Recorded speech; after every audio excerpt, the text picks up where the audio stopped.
जळगाव जिल्ह्यातील पाळधी येथील स न झवर विद्यालयात 1982 ते 83 बॅचमधील विद्यार्थ्यांचं स्नेहसंमेलन आयोजित करण्यात आलं होतं। या संमेलनात शाळेचे माजी विद्यार्थी मंत्री गुलाबराव पाटील यांनीही आपल्या तत्कालीन शालेय शिक्षक आणि मित्रांसोबत सहभाग घेतला होता।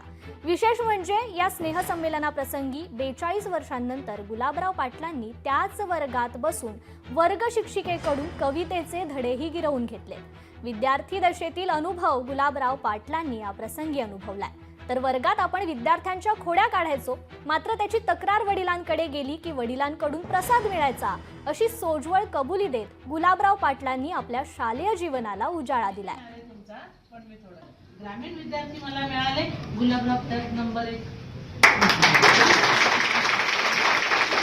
आणि त्यांनी सांगितलं की बंडखोर विद्यार्थी पुढे खूप छान होतात, खूप नाही आहे, परंतु सामाजिक स्थितीचं बरं शालेय जीवनामध्ये ती मजा ही वेगळीच असते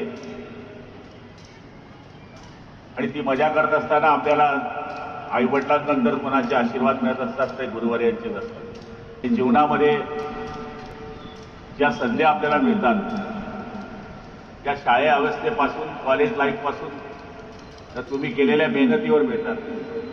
10 वर्षापासून जवळपास मी मंत्री आहे, पण हे सगळे आशीर्वाद माझ्या गुरुजनांचे मी कधी विसरू शकत नाही, हे नम्रपणे सांगायला मी या ठिकाणी उभा आहे। लोकशाही मराठी ऐका, पहा, जागरूक रहा।